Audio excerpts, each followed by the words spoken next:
Look how easy it is to be racist. Let's continue. Hello, fellow basement dwellers, and in today's video, we will be talking about if the Viltrumite Empire from Invincible were to be isekai'd into the 40k galaxy. Now, for today's video, this will be very spoiler heavy on the comics. I will mostly be talking about the Viltrumites, but there will be heavy spoilers. And I will kind of be using both continuities of both the show and the comics. So if there was, let's say, a continuity error between the two on how strong a character is, or what would even how a character acts, I'm gonna be honest, I'm just gonna pick whichever one I like more. Alright, so the Viltrumite Empire has only 50 warriors, but each warrior could tear not a Space Marine apart. They could tear a Primarch apart if they get their hands on them. Simply put, with the exception of full, Chaos-juiced Angron, and I don't mean, no Chaos-juiced Angron, I mean, Angron who literally had corn right behind him to split a planet in half. Nothing in the 4K galaxy is as physically strong as Viltrumite. These guys could simply tear through Custodian and Primarch armor like it was made out of tissue paper. Now, when it comes to speed, I am going to put their speed at slightly faster than a Custodian, but not by much. Now, the reason I'm doing this is we do see many times, characters like Adam the Alien, even Omni-Man Flag, they speed blitz, they're pretty much flying super fast, and then they, react at their flying speed. But also we see many times, characters who are, somewhat street teal, being able to keep up with characters like Invincible. So although there's plenty of arguments that these guys can literally fight at faster than light speed, there's also arguments that they can't. And so I am going to put their speed at Custodian level, or around that level, probably a bit faster, a little slow, just around that general level. I think that's fair, because we do see many times, even in the show where Sinister Mark, goes to break that kid's neck, that you literally blink and he's gone. But again, you do have times where these guys are again, you have times where pretty basic villains who are obviously not light speed are able to, somewhat keep up with them. So I'm just going to put them at, Custodian speed, which is still insane. You blink and you miss a Custodian. All right, so where do the Viltrumites spawn in? The Viltrumites spawn in the edge of the galaxy, and very quickly are both disgusted and horrified that, they're outside of their own galaxy now, and take over a handful of hive cities, and, of course, agri worlds. Now, really, there's nothing on either of these worlds that can even halt a Viltrumite. I mean, the planetary PDF is going to be cooked. There's literally nothing they have that can stop them. Now, what does get interesting is that, again, the Viltrumites do not just body these planets, especially because now they have no empire. So instead of just destroying these planets, they actually do incorporate them into the empire, but the people there are only, really obeying them because the Viltrumites will kill them otherwise. And so the Viltrumites, they clean up any Gene Steel cults, any Chaos cults they find, although, after they killed all the Weird Wizard people on, a random Chaos cult they found, a couple of the Viltrumites who, brutally massacred them are now, having whispers in their heads. But don't worry about that. That's fine. Anyway, they take over, let's say, 3 agri worlds, 3 hive cities with really no difficulty. And after that, they, realize just the scale of the galaxy and all the random stuff that's in it. And so then they go out to fight and conquer a Forge World. Now, this Forge World is a lot tougher than anything else they found, but again, there's really nothing that can take them out. Now, about 5 Viltrumites are set out to, take this Forge World. A ton of other Viltrumites are just, set out to, kind of just explore, check out the maps, make sure maps are accurate, and, fill in the gaps. And really, there's not too much on a basic Forge World that can actually kill Viltrumite. Yes, they do have unlimited ammunition, pretty much, but that's like throwing unlimited cotton balls at a gorilla. Although, when they do break into the head tech priest sanctum, Anissa and a little Viltrumite are met with a little surprise. The tech priest, who realized that his entire planet and, entire life's work is kind of destroyed and that he is eventually going to be killed due to putting up such a strong resistance, decides to pretty much suicide himself. He surrenders to, the Viltrumites, and the Viltrumites are completely disgusted but want to interrogate him before they kill him, and that's when he pulls out a vortex grenade. For those of you who don't know, a vortex grenade is a grenade that pretty much teleports you to the warp. And although the Viltrumites are incredibly strong, and any demons that go to fight them are going to get obliterated, simply put, there's unlimited demons and only a limited amount of Viltrumite, and even the Viltrumites eventually get tired.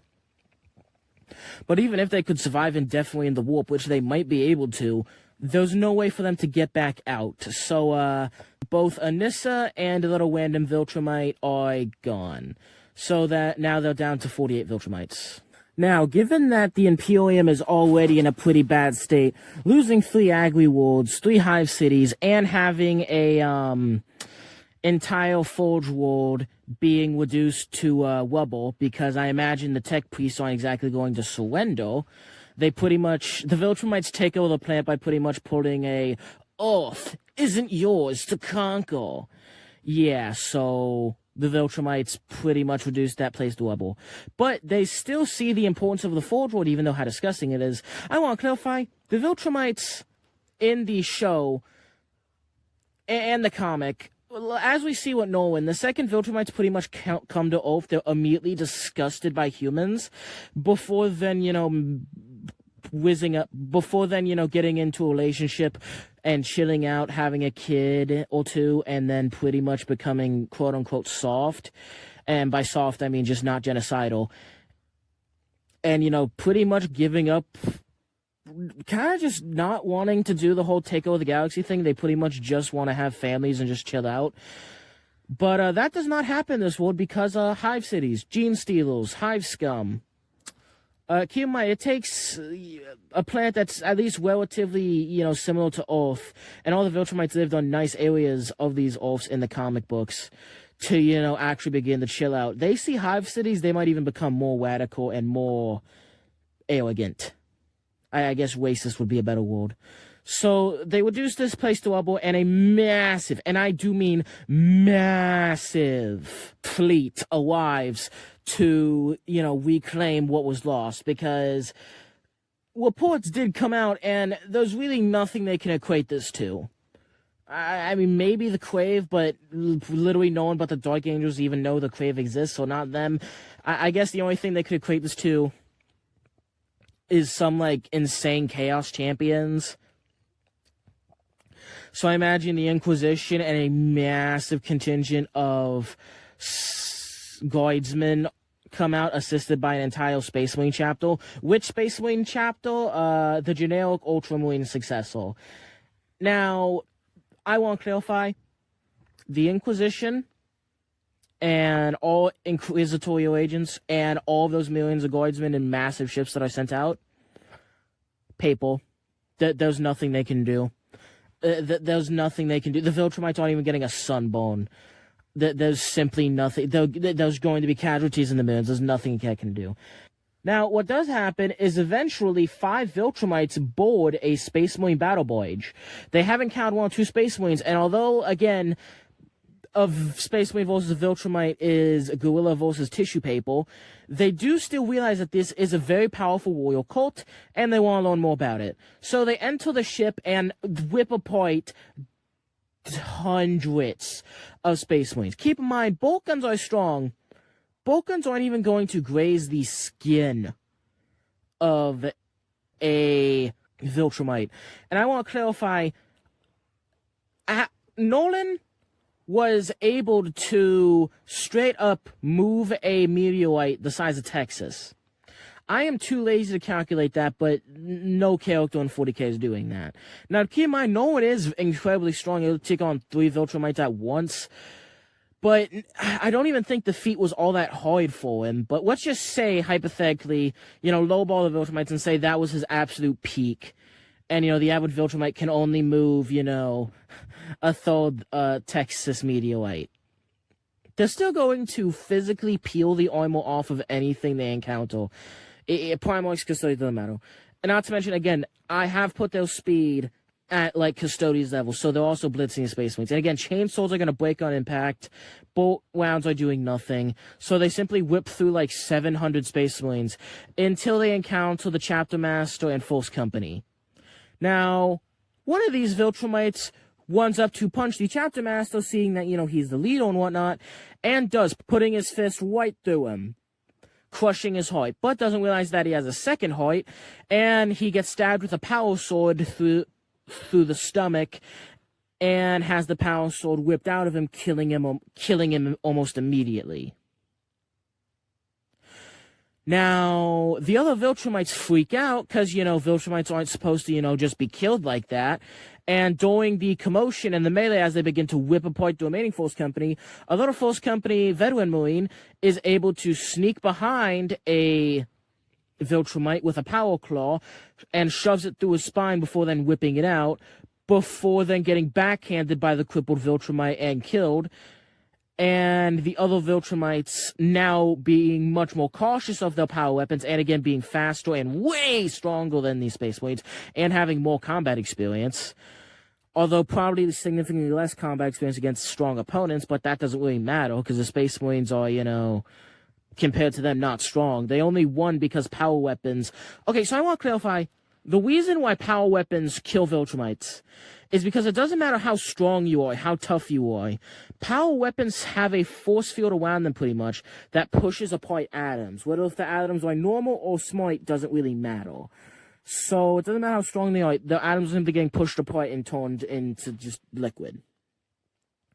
So, 2 of the Viltrumites are dead, but one thing this clever Chapter Master did is he knew that he probably wasn't going to win this fight after, watching a single Viltrumite kill millions of guardsmen, so he had his navigators open up a portal to the warp during the fight and put themselves into the warp, and then he killed all of the navigators, trapping themselves and the Viltrumites in the warp. So the 3 remaining Viltrumites kill every single Space Marine on the ship, and also wipe out most of the crew because they're very angry, and then are trapped in the warp. And have to commit, eating the bodies of the Space Marines and crew, and, maybe trying to, leave as a pack, just to, be eternally trapped in the warp. So that's a little 5 Viltrumites down, although these were all generic Viltrumites. Now, at this time... Also, just to clarify, there were no really surviving Viltrumites from this encounter, so,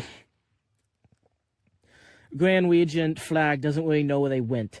But during this time, they send Conquest to a Chaos world, because they don't really know what Chaos is, and Imperial records on the hive cities they took over are incredibly, finicky about that, not really telling them the full truth, so they just kind of chuck Conquest at it to see, if he can kill it or not and come back. And, he doesn't come... And let's just say Conquest doesn't come back from the Chaos World. Now, I want to clarify, he doesn't come back from the Chaos World. Or from the Demon World, I should say. But, I never said he got killed, now did I? Anyway, they didn't just, chuck Conquest at the nearest demon world they could find to experiment. They also decided to send dozens of Viltrumites throughout the galaxy just to kind of poke around and, update Imperial records. The Imperial records on this hive city are very finicky, so they just want to test the galaxy, see where they stand on the food chain. And one of these Viltrumites is General Quell leading 2 other men, and, they encounter some Norgalite shenanigans, and although most of the Viltrumites, said to, explore Galaxy were both by themselves, and also, not the second in command of the Empire, General Craig decides to engage these men decides to engage the forces of Norgal because he's one of the strongest Viltrumites, second in command, and has 2 Viltrumites as backup. Now, what he doesn't know is Viltrumites are pretty much immune to every single disease, except the Scourge virus, but there was no Scourge virus here. Now, the Scourge virus is just a normal virus that's been engineered using Viltrumite DNA in order to make it stronger. So it's literally just a bioweapon. It's literally a standard bioweapon that was just, a Viltrumite, that left the Empire, decided to make a weapon to, end Viltrumites. So it's just a bioweapon. Norgonite diseases are magic, and, again, the Viltrumites don't really know what chaos is. And I want to clarify, Viltrumites most certainly both can and will fall to chaos. Now, don't get me wrong, they're not weak of will or weak of heart. If they actually knew what it was, they could definitely resist its urges. It's a very similar thing to the Space Marines and the Primarchs during the Great Crusade falling to it. Because we all know that if the Emperor simply told his sons what chaos was, and they knew what it was, they would not have fallen. I fully believe that. Okay, maybe Lorgar would have, but none of the ones who wanted it wouldn't have fallen. Like, Horus would not have fallen to chaos, and, Magnus wouldn't have fallen, Mortarion probably wouldn't have fallen, and so it's not a matter of will, it's a matter of knowledge, although will is a part of it. Now, even if you have the strongest will on the planet, you're still going to deal with chaos mutation if you're exposed to it, and Norgo is by far the worst of it due to his diseases. It doesn't matter how hard you cling to the Imperial Bible and how much faith you have in the Emperor, you're still going to become one of these things if you're infected. So these guys, getting into melee against the foes of Norgo doesn't end up too well, and they end up horribly diseased, having their bodies constantly rot and fall apart, and, eventually do fall to his corruption. Now, the reason they don't infect any other Viltrumites is because for a long, long time, probably a couple months, heck, maybe even a year, but I'm going to give them a couple months, they refuse to go back to the Empire because they don't want to spread the disease and infect anyone, so they pretty much sit there with leprosy until eventually they fall to Norgo. So, that's another 3 Viltrumites down. Speaking of chaos corruption, both Anissa and the random Viltrumite with her, while in the warp, stumbled across, less stumbled and were more pulled, into the realm of Slaanesh, where they were welcomed in, and fairly quickly fell to Slaanesh. So Slaanesh now has Anissa, one of the strongest Viltrumites, and a random Viltrumite. And, of course, the planet that Conquest was sent to, check out was infected by Khorne. Was a Khornite demon planet. And so, as you could imagine, given how much fun Conquest would have on a planet like that, with nearly infinite strong opponents, and, nearly infinite blood to spill, yeah, he fell to Khorne fairly quickly. So now 3 Chaos Gods have 3 Viltrumite champions. Although technically Norgo has the most at 3, then Slaanesh at 2, and then Khorne at 1. But I really can't imagine Tzeentch having any. Also, speaking of, one of these rando Viltrumites are flying around the dark side of the galaxy, and yes, Viltrumites are definitely fast enough to get to that side of the galaxy. Also, just to clarify, I forgot to clarify this earlier, the Viltrumites spawned in on the light side of the Imperium light, but they were more than fast enough to get to the other side of the Imperium. Maybe with a bit of chaos taint. Anyway, so he gets to this side of the Imperium, and he's in the orbit, and keep in mind, most Viltrumites are ordered not to really engage. But, yeah. While in orbit, this guy sees Lionel Johnson, considers engaging, but sees how powerful he is, and sees that he was, ordered not to engage unless, there's a certainty of winning. And, certainty of winning, or something very, very, very new is discovered. And this guy is very, very new, but there's no certainty of winning. Because while in orbit, the Lionel Johnson looks directly at him, despite the fact that Lionel Johnson shouldn't be able to see him. So this Viltrumite, feeling a bit freaked out, decides to fly back to, tell Flag about this powerful opponent. Now, one of these random Viltrumites went into a craft world, seeing how it's new and doesn't look to be a combat vessel, begins to attack the vessel, just to, gauge its strength. Just to have a weapon used against him, known as a D-Scythe. Now, for those of you who don't know, a D-Scythe is a weapon that simply grabs your soul and kind of takes it away. You've lost your soul privileges. This leaves whatever it hits as an empty shell. As long as you have a soul, now you don't. So I'm pretty sure we can see, no matter how hard this Viltrumite is, that they do have souls. And no matter how strong they are, the soul gun doesn't care if you're a guardsman or custodies. No soul for you. You've lost your soul privileges. So he gets one shot by a random, Eldar Waith with a soul gun. Well, bring it down to 39 Viltrumites. Also, at some point in time, some Viltrumites have run into some Tyranids, and simply put, there's nothing they can do. Yeah, some of this Tyranid cycles could probably knock them on their butt, but that's all they're doing. They're just gonna maybe mildly confuse and piss them off, causing them to very quickly be whipped apart. There's really nothing the Tyranids have that can kill a Viltrumite, or even harm them. And again, most of those psych attacks aren't even going to do anything. Only the top, most echelon, best cream of the crop stuff is even going to give them a headache. And the Tyranids responsible for that headache are going to be whipped apart immediately. Simply put, Tyranid claws, fangs, venom, acid, it's all just going to melt on them. The only problem is how many there will be to kill. But if Viltrumites are good at anything, it's whipping weaker opponents apart. So they do run into them, just whip and tail for a long time until they get bored or tired and fly away. But if one of them were to fall to a Tyranid, however unlikely that is, or, more likely we gain a, body of one, the galaxy would be cooked. The galaxy would be gone. Now, one thing to note here is, yes, could the Viltrumites hard win 40k even without, even with me disagreeing that they'll, combat speed is light speed? Yes, absolutely. There's nothing stopping them from going to a planet and putting a Earth isn't yours to conquer. Even if I, don't consider them to be, combat light speed. They can still just fly around and destroy everything. And on top of that, they could easily just bleed. They could just bleed with humans, creating, nearly identical Viltrumites, and just easily take over if they will just conquer a backwards planet and just do that. But simply put, Viltrumites, I actually think the most dangerous, form of Viltrumite, invasion would actually be them ending up in either the Tau Empire or just a random backwater pressure world. Because they end up in a random backwater pressure world. The same thing on Earth is going to happen where they start to bleed, except instead of the involved timeline, the galaxy Invincible is relatively safe. Like, it's very safe, with the exception of the Viltrumites. So all the Viltrumites have to do to, no longer, to pretty much stop all war in the galaxy, is to stop fighting themselves. There's really nothing that can touch them.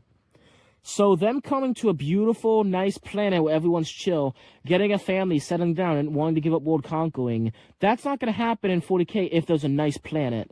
Because they're still going to see that there's stuff all over the place that can kill them and their kids and their families relatively easily, and they're going to breed in order to protect them. Yes, Lucan's still gonna love, like, his hypothetical wife, but he's still gonna marry dozens of women and impregnate a lot of them because he knows that there's a lot of stuff that can prowl through him and even the Regent.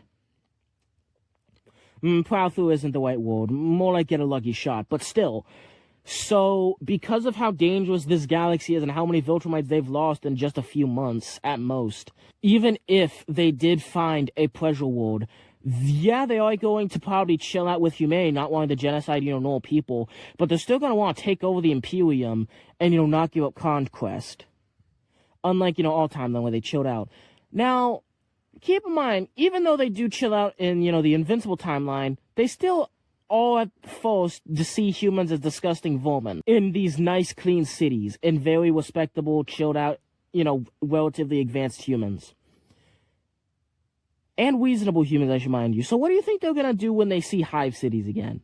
They're going to be completely disgusted and probably won't bleed at all, even if ordered to. Or if they do, it might be like 1. So they're not getting any reinforcements anytime soon.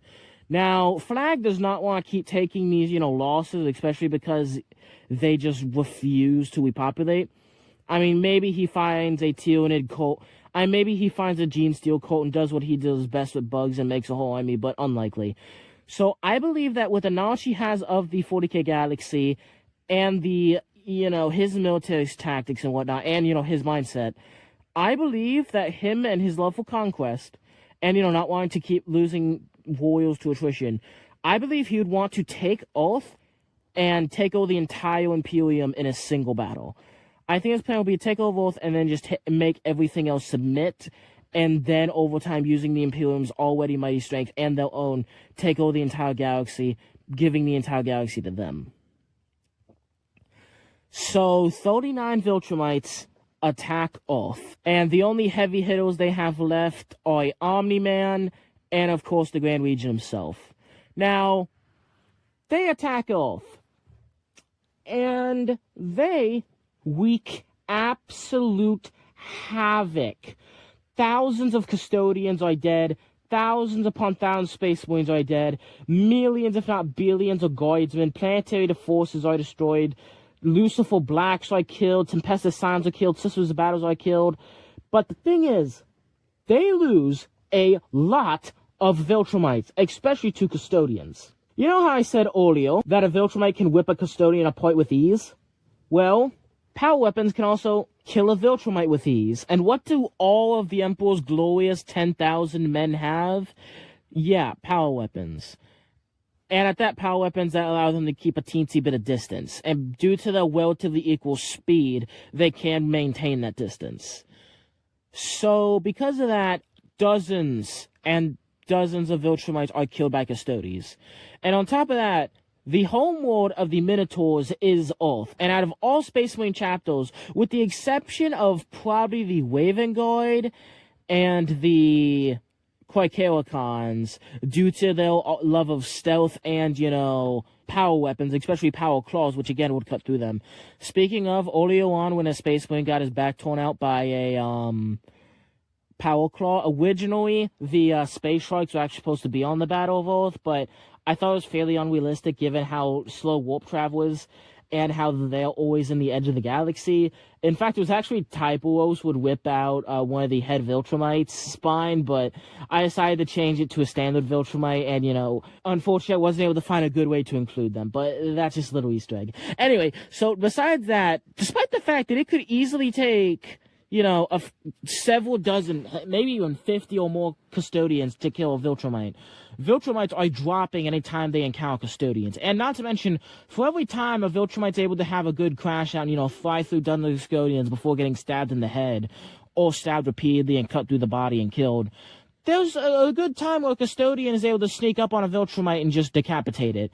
Especially because, in my opinion, custodians are a lot of times older than Viltrumites, and also have objectively more skill, and again, use weapons.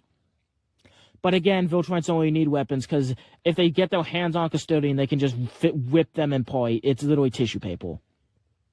So you have two combatants who can easily whip each other apart. More like one can whip each other apart and the other can cut the other apart. Anyway, speaking of the Minotaurs, I got completely sidetracked. The Minotaurs, the reason why most Space Marines are getting just bodied isn't just because they're facing a way stronger opponent with a better battle IQ who can also blitz them. It's also because they have nothing to damage them. Because power weapons are super rare in the Imperium. In most chapters, only the Force Company is equipped with them. And not the entire Force Company, only its most elite members. Now, the Minotaurs have a affinity for, picking fights with other Space Marines and, stealing their stuff. So pretty much each Minotaur has dozens of power weapons to himself. So yeah, the Minotaurs by themselves are able to take down one or two Viltrumites, although they do suffer 90% casualties. Now, because they suffer so many casualties and they have so many power weapons just stored up, they begin to hand out power weapons to every Space Marine warrior who's able to kill a custodian, giving the remaining Space Marines after the third or second day of the conflict. It's pretty much the Invincible War, but, with the Viltrum Empire instead of Invincibles, and also a lot more Viltrumites than Invincibles. But also, I might do a video on could Earth survive a, Invincible War, type thing. But this is kind of like very similar. Anyway, so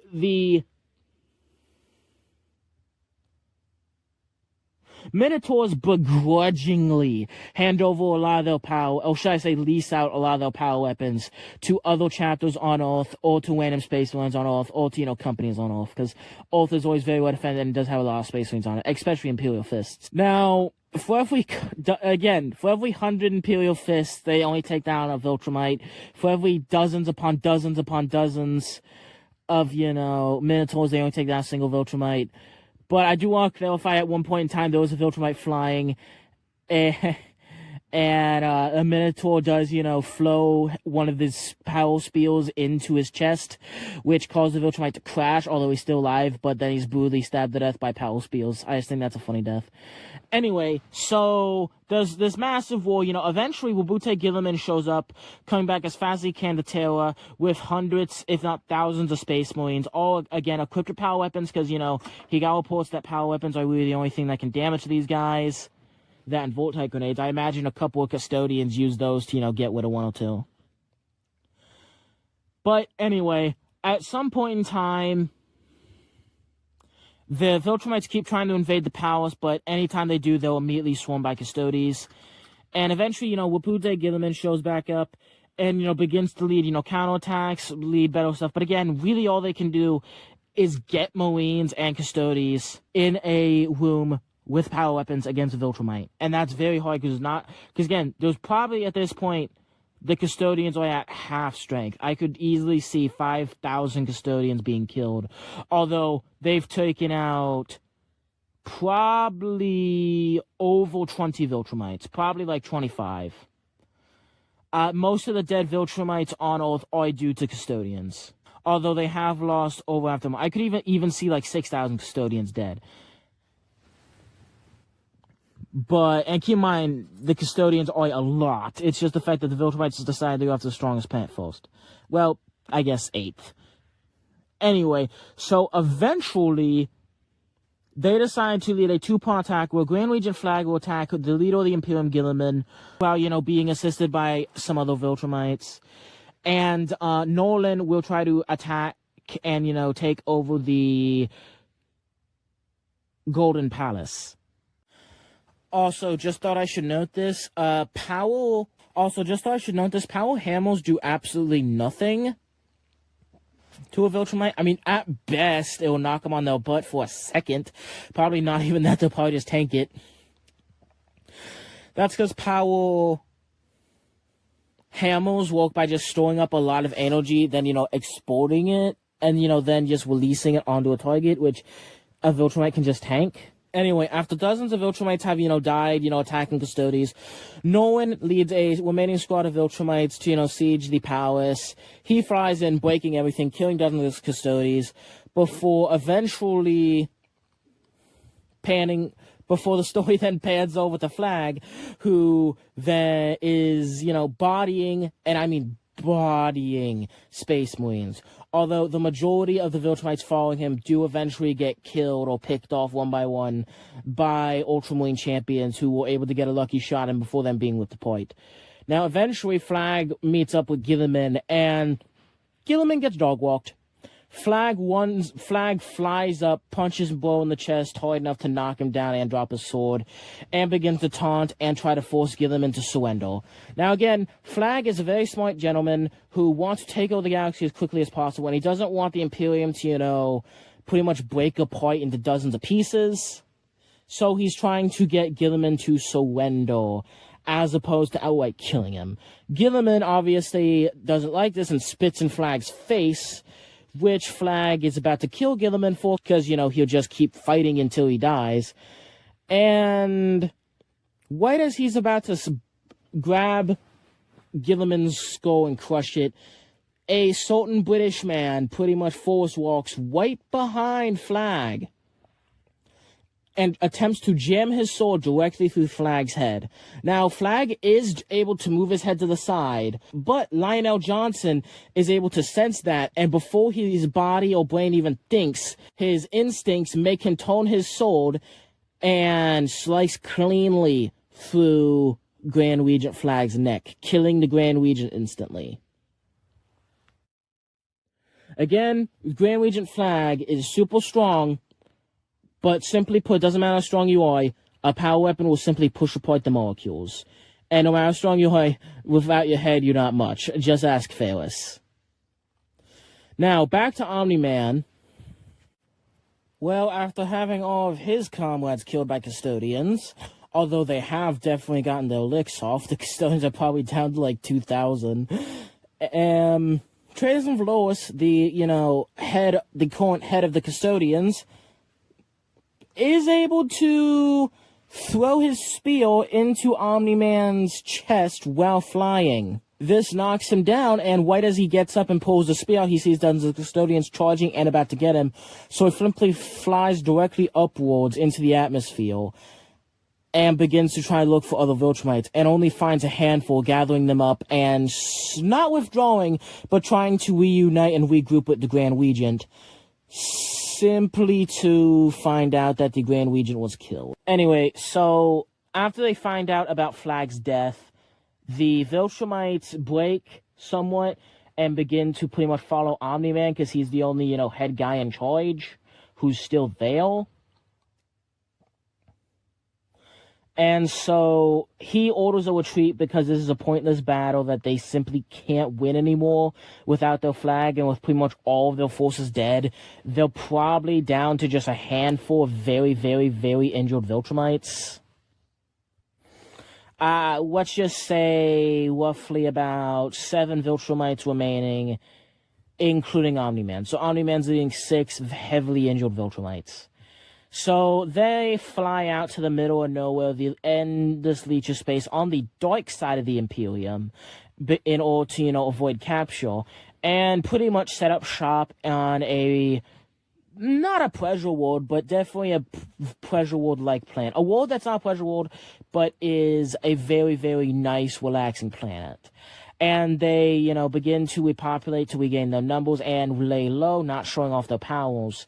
And similar to the Invincible timeline, after they actually find, good, humans, and they begin to, repopulate, they begin to chill out and no longer, really want to take over the galaxy after a couple decades. They do get their numbers back up, but they no longer want to take over the galaxy, and they decide to continuously lay low. Although any stray Tyranids or Orkwars or Chaos cults that pop up on the planet will be immediately crushed. They also do begin to learn more about Chaos, believing that some of the members of their race have fallen to it, and take precautions against it. Not really believing in the Imperial cult, mind you, just taking, some of these suggestions of caution from it. So yeah, Omni-Man, who's now in charge of the Viltrum Empire, well, quote-unquote Viltrum Empire, they're not even in charge of, well, they are in charge of the planet, but it's much more of a, hey, planetary governor, we are a bunch of gods, and if you tell anyone that will heal, we will kill you immediately. And we're the dark side of the Imperium, so it's not like there's going to be any reinforcements. We will protect your planet, but you kind of have to listen to us, and, you have to not really acknowledge, and you have to, pretend we aren't here. But we make any final call. Pretty much Viltrumite shadow government on a single, somewhat pleasure world. I imagine it was a pleasure world before the Great Rift happened, but... So yeah, the Viltrumites begin to chill out. Norgal has 3 Viltrumites, Khorne has 1, and Slaanesh has 2. One thing to note, that I will be doing an episode on, possibly next week, if this video does well. Conquest doesn't just become a Demon Prince for no reason. Conquest becomes a Demon Prince after fighting Angron. Did he win? Did he win and was then ascended to Demon Princehood? Did he die and was on the verge of death ascended to Demon Princehood? If you want to find out, like and subscribe. And, ask for that video in the comments and it will come out. But if this video doesn't do too well, I won't waste my time working on a video that I don't think is going to do well. So if you want that video made on if Conquest can beat Demon Prince Angron, please leave your support, on the video. Also, if you want a part 2 to this, video, well, how will the Viltrumites, adapt in the galaxy? What are the Chaos Viltrumites up to? Does Vashtor, get a Viltrumite working for him? If you want to, does, Tzeentch somehow, find a way to get a Viltrumite working for him? if you want to know all these questions, not to mention, if you want to see how the impact between, Gilliman having his life saved by his brother, who he didn't know was alive, is going to, affect the setting, then please, again, support this video. And this video, and the part 2 to this would come out in about 2 weeks after the Conquest video. Because, Conquest is also very popular at the moment. So if you want more Invincible Verse 40k content in this, setting I just made, please like, subscribe, and leave your thoughts and opinions down in the comments below, including things you didn't like. Did I overestimate a Custodian's power? Did I underestimate a Custodian's power? Are there people screaming at me that, Omni-Man should have been able to solo, Terra? Do you guys disagree with how Grand Regent Flag decided to take over the Imperium? Do you agree with how he died? Please, again, leave your thoughts and opinions, negative or positive, down in the comments below. Any support is good support. Anyway, thank you so much for watching. Have a wonderful day, and I will catch you in the next one.